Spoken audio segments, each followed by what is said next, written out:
السلام علیکم dear viewers, کیسے ہیں آپ سب؟ امید کرتی ہوں خیریت سے ہوں گے۔ میں بھی بالکل ٹھیک ٹھاک ہوں۔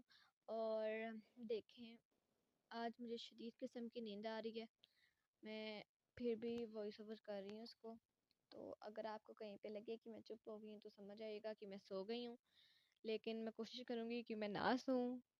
خیر، ہم شروع کرتے ہیں۔ بے پیار کی قسط نمبر 21 اوکے سٹارٹ۔ صبح کا سورج شاہ ویلا میں خوشیوں کی بہار لایا تھا۔ ہر سمت گہما گہمی تھی۔ السلام علیکم ڈیئر ویورز، کیسے ہیں آپ؟ آج ہم آپ کی خدمت میں حاضر ہیں، وہ بھی 3 خواتین کے ساتھ جو کہ اپنے نکاح کی تقریب کے لیے تیار ہو رہی ہیں۔ جی ہاں ناظرین، آج زویا احمد شاہ، ان کی چھوٹی بہن زمل احمد شاہ اور آپ کے ہوسٹ ای بی کی، بھائی واہ کیا بات ہے، اور آپ کے ہوسٹ ای بی کی اکلوتی بہن زنیرہ ابراہیم کا نکاح ہے۔ تو آئیے ہم آپ کو دکھاتے ہیں ان ہونے والی دلہنوں کے ٹشن۔ اپنے موبائل پہ ویڈیو بناتے ای بی ان تینوں کو زچ کر رہا تھا، جو کہ کب سے تیار ہونے کی کوشش کر رہی تھیں، لیکن ای بی صاحب ان کی یہ کوشش ناکام بنانے پر تلے ہوئے تھے۔ بھائی واہ کیا بات ہے ای بی صاحب آپ کی، آپ تو عجیب ہی ہیں انسان ویسے۔ خیر ہمیں کیا لگے، ویسے نا گھر میں ایک ایسا بندہ ضرور ہوتا ہے جو ہر کام میں ٹانگ لا کے نا اگلے بندے کا کام لیٹ کراتا ہے، اور یہ بھی مجھے لگتا ہے انہی لوگوں میں سے ایک ہے۔ چلے ہم آگے پڑھتے ہیں اپنی نیند کو سائڈ کرتے ہوئے۔ خیر، کبھی زنیرہ کے بیس لگے چہرے پہ ہاتھ لگا دیتا تو کبھی زویا کی جیولری غائب کر دیتا، جبکہ زمل کو ذلیل ہی کر رہا تھا اس کے کان میں اپنی بے سری آواز میں گانا گا کر۔ اور اب وہ تینوں اس سے شدید قسم کی تنگ آ چکی تھیں۔ اپنی یہ 3rd کلاس کمنٹری بند کر موٹے، ورنہ میں تجھے کچا چبا جاؤں گی اب۔ زنیرہ چیختی اس کے ہاتھ سے موبائل چھین چکی تھی۔ اب تمہاری سزا یہ ہے کہ تمہیں موبائل نکاح سے پہلے کسی صورت نہیں ملے گا۔ اب کی بار زمل نے بھی بدلہ لینا اپنا ذاتی حق سمجھا۔ بالکل ٹھیک کہا زمزم، اب اسے موبائل تبھی ملے گا جب تمیز کی کلاسز لے کے آئے گا یہ موٹا۔ اب کی بار زویا بولی، ساری باتیں ایک طرف، لیکن یہ سمجھ نہیں آئی مجھے کہ زمزم کیسا نام ہوا بھلا، حد ہو گئی ہے۔ خیر ہم آگے پڑھتے ہیں۔ ویسے زمل سے زمزم۔ اب ہنسنے کی باری ان تینوں کی تھی، جبکہ ای بی صاحب کی شکل پر معصومانہ تاثرات جمع ہو چکے تھے جن سے اب ان تینوں نے نہیں پگھلنا تھا، مگر پھر بھی ای بی نے کوشش کرنا ضروری سمجھا اور بولا، ارے آپ تینوں تو میری پیاری بہنیں ہیں، میں تو بس اپنی بہنوں سے پیار کر رہا تھا، اب آپ تینوں پرائی ہو جائیں گی، میں تو بس اپنے دل کا دکھ کم کر رہا تھا کہ آپ کے بغیر کیسے رہوں گا۔ سامنے کھڑی 3 جنگجو خواتین کے سامنے وہ بیچارہ یہی کہہ سکتا تھا اب، اور کیا کرتا۔ آپ ہی یہ ہمیں پھر سے ورگلا رہا ہے بس، زمل بولی۔ فکر مت کر زمزم، اس کی باتوں پہ یقین کون کر سکتا ہے، میسنا نہ ہو تو، زنیرہ نے جواب دیا۔ اب ای بی کو یہاں کسی قسم کی نرمی کی کوئی گنجائش نظر نہیں آ رہی تھی، جس وجہ سے بیچارے نے اپنی لومڑی جیسی شکل پہ معصومیت سجائی اور وہاں سے چلا گیا۔ لومڑی جیسی شکل پہ معصومیت، کیا محاورہ بنا۔ خیر لومڑی بھی کبھی معصوم ہوئی ہے۔ اس کے جاتے ہی ان تینوں کے کہکہے چھوٹے تھے، آیا بڑا ہمیں تنگ کرنے والا۔ زنیرہ کی زبان کہاں بند رہ سکتی تھی۔ ایک دوسرے کے ہاتھ پہ ہاتھ مارتی وہ تینوں اب تیار ہونے لگی تھیں، سکون سے، کیونکہ پہلے وہاں ای بی موجود تھا، اور جہاں ای بی صاحب موجود ہوں وہاں سکون کیسے پر مار سکتا ہے۔ ایسے لوگ ہوتے ہیں جو سکون کو رہنے نہیں دیتے۔ زویا یار یہ بریسلٹ تو پہنا دو، مجھ سے ایک ہاتھ سے بند نہیں ہو رہا۔ زنیرہ جو 10 بار بریسلٹ کو بند کرنے کی ناکام کوشش کر چکی تھی اب زویا سے مخاطب ہوئی، جبکہ زمل آرام سے بیٹھی بیوٹیشین سے ہیئر سٹائل بنوا رہی تھی۔ لائیں آپ بھی بریسلٹ دیں، زویا زنیرہ کے پاس جاتی بولی۔ زنیرہ نے بریسلٹ دیا تو زویا نے اس کے دائیں ہاتھ کی کلائی میں پہنا دیا۔ اور کسی چیز پہ نظر پڑتے زنیرہ کو مشکوک نظروں سے دیکھتی، ساتھ آہستہ سے ہنسنے لگی۔ کیا ہے، دانت کیوں نکال رہی ہو؟ زویا کو گھورتی بولی۔ زمزم، زویا نے زمل کو مخاطب کیا۔ زمل نے پہ اکتفا کیا، ورنہ بیچاری کا ہیئر سٹائل خراب ہو جانا تھا۔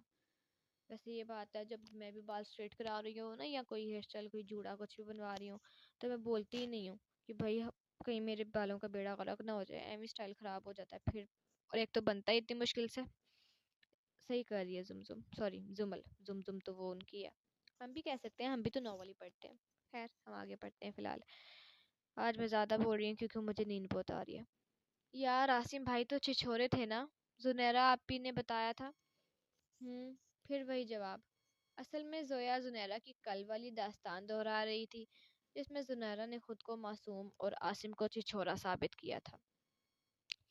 اور آپی چھچوروں کا نام اپنے ہاتھ پہ نہیں لکھواتی ہے نا؟ پھر وہی عجیب جواب۔ زمزم، پھر ہو سکتا ہے میری نظروں کا دھوکا ہو کہ مجھے آپی کے ہاتھ پہ عاصم لکھا نظر آ رہا ہے۔ ہیں؟ زمل چیخی اور اپنے ہیئر سٹائل کی فکر کو ایک سائڈ رکھتی اچھل کر زنیرہ تک پہنچی، جبکہ بیوٹیشن کے صبر کا پیمانہ اب لبریز ہو چکا تھا۔ جو پہلے ایبی سے تنگ آئی بہت مشکل سے برداشت کر رہی تھی، اور اب دلہن خود ہی سکون کا سانس لینے کی زحمت نہیں کر رہی تھی۔ دکھائیں آپی، کہاں لکھا ہے نام؟ زنیرہ کے ہاتھ ٹٹولتی بولی، جبکہ زویا شرارتی نظروں سے زنیرہ کو دیکھ رہی تھی، اور زنیرہ کا دل چاہ رہا تھا عاصم دا چھچورا کا حشر بگاڑ دے۔ ہائے بیچاری زنیرہ دکھیاری۔ یہ اچھا تھا۔ یہ کیا ہو رہا ہے؟ تم لوگوں کو ذرا خیال ہے کہ دوپہر کو تم لوگوں کا نکاح ہے اور تم لوگوں کے تماشے ہی ختم نہیں ہو رہے؟ چھوٹی چھوٹی بچیاں ہو نا، کوئی تو خدا کا خوف کرو لڑکیوں۔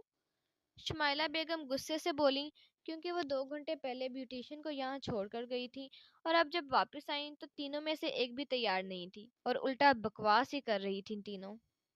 ماما، زمل نے احتجاج کرنا چاہا۔ کوئی ماما نہیں، اپنی اپنی زبانیں بند کرو اور شرافت سے تیار ہو جاؤ۔ کہیں ایسا نہ ہو کہ اپنے نکاح کے دن میرے ہاتھوں پٹ جاؤ۔ شمائلہ بیگم تو پھٹ ہی پڑی بیچاریوں پر۔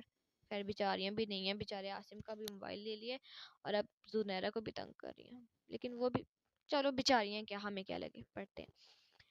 سوری ماما جان، ہم بس ابھی تیار ہوتے ہیں، آپ پریشان نہ ہوں۔ زویا نے اپنی اماں جان کو ٹھنڈا کرنا چاہا۔ بالکل اسی میں تم تینوں کی بھلائی ہے، اگلے 1 گھنٹے میں تم تینوں مجھے تیار ملنی چاہیے، شمائلہ بیگم نے گھورتے ہوئے انہیں کہا، اور زور سے دروازہ بند کرتی باہر چلی گئیں۔ اور وہ تینوں بیوٹیشن کے سامنے اپنی اتنی عزت افزائی پر شرمندہ ہی ہو گئیں، اور پھر شرافت کا مظاہرہ کرتی چپ چاپ تیار ہونے لگیں، کیونکہ وہ جانتی تھیں کہ یہ دھمکی جو انہیں ملی تھی وہ فقط دھمکی نہیں تھی، ان کی اماں جان بہت کچھ کر سکتی تھیں۔ خانزادہ ہاؤس میں خوشیوں کا بکھیرا تھا، پورے گھر میں چہل پہل تھی۔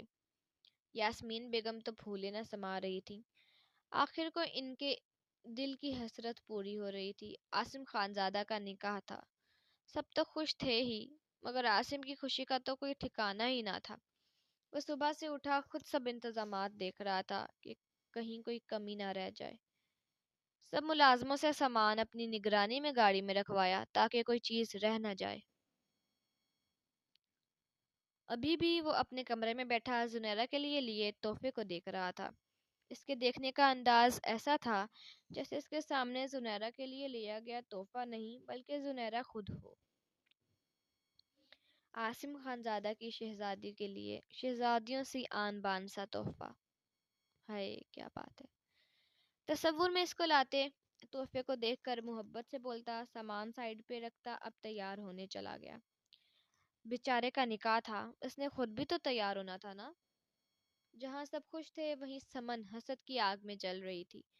اسے عاصم سے محبت نہیں تھی، اسے محبت اس عیش و عشرت سے تھی جو عاصم خانزادہ کی بیوی کو ملنے والی تھی۔ خیر ایسے لوگوں کا انجام ان کے جیسا ہی ہوتا ہے، برا، جو اللہ کی رضا میں راضی رہنے کے بجائے دوسروں کی خوشیوں کو نظر لگاتے ہیں۔ ویسے بات تو صحیح ہے، بھیا آپ کو اللہ نے جو دیا آپ اس میں راضی رہو، آپ کیوں دوسرے کی چیزوں پہ پنگے دیتے ہو؟ خیر ہم آگے پڑھتے ہیں۔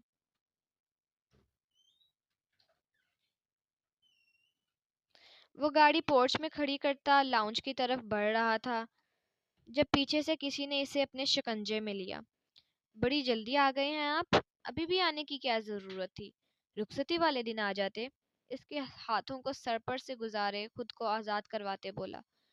مصروفیت تھی کچھ یار، پتہ تو ہے تجھے ہم بیچارے لوگوں کی سخت روٹین کا۔ سمیر معصومیت کا مظاہرہ کرتے بولا، جس پر نہ چاہتے ہوئے بھی انس ہنس دیا، پھر اسے لے کر اندر کی جانب بڑھا۔ انس چاہتا تھا کہ اس کا اکلوتا دوست اس کے نکاح سے پہلے آئے تاکہ وہ بھی گھر کے افراد کی طرح تقریب میں شرکت کر سکے، مگر انس سے ملاقات کے بعد سے سمیر غائب تھا اور اب عین نکاح والے دن ٹپکا تھا، جس پر انس اس سے ناراض تھا۔ بیٹا میں تو ابھی آیا ہوں، ٹھیک ہے، لیکن تو دلہا ہو کر کہاں مٹر گشتیاں کر رہا تھا؟ اچھا خیر، ایک تو اس کی بات کا مطلب ہے کہ میں تو ابھی آؤں، تم کہاں سے باہر سے آئے تھے، تمہارا نکاح ہے، گھر میں کیوں نہیں بیٹھتے؟ اور دوسری بات یہ کہ مٹر گشتیوں کا مطلب کوئی آپ غلط نہ لیجیے گا، مٹر گشتی کا مطلب ہوتا ہے آوارہ گردی کرنا۔ مجھے اتنی کوئی خاص اردو نہیں آتی، لیکن کچھ حد تک آتی ہے کہ سمجھ آ جائے، ٹھیک ہے؟ تو اس کا مٹر گشتی کا مطلب ہوتا ہے آوارہ گردی کرنا۔ آگے پڑھتے ہیں۔ ٹھیک ہے دلہا ہوں، لیکن اس سے پہلے ایک فوجی ہوں، اور یہ ذمہ داری میرے لیے میری زندگی سے زیادہ اہمیت کی حامل ہے۔ اچھا لڑکے سینٹی نہ ہو، میں تو ایسے ہی پوچھ رہا تھا۔ ویسے انس کی بات صحیح ہے، ایک فوجی کیا ایک عام انسان کے لیے بھی اس کے ملک سے بڑھ کر کچھ نہیں ہونا چاہیے۔ اللہ ہمیں ہمارے ملک کو سلامت رکھے، آمین۔ اچھا تو بیٹھ، میں بس تیار ہو کر آتا ہوں، ٹائم ہو رہا ہے نکاح کا۔ سمیر نے مسکرا کر اس بات میں سر ہلایا تو انس اپنے کمرے کی جانب چل دیا۔ ہر کوئی خوش تھا، مگر وہاں تھا کوئی جو سب کی خوشیوں پر گرہن لگانے کی نیت کیے ہوئے تھا۔ نکاح ظہر کی نماز کے بعد یہ پیج ڈبل ہو گیا، سوری۔ نکاح ظہر کی نماز کے بعد مقرر پایا تھا۔ وینیو بھی آؤٹ ڈور ایریا میں رکھا گیا تھا۔ واو، مجھے بہت پسند ہے آؤٹ ڈور ایریا۔ نیند کی بدولت میری آنکھوں کے ساتھ ساتھ زبان بھی عجیب ہو رہی ہے۔ خیر سوری، ہم آگے پڑھتے ہیں۔ مجھے پتا ہے میں آپ کو تنگ کر رہی ہوں، لیکن میری زبان ہی نہیں رک رہی، میں کیا کروں؟ اور یہ خواہش دلہنوں کی اپنی تھی۔ جگہ کو سجایا بھی سب کی توقع کے عین مطابق گیا تھا۔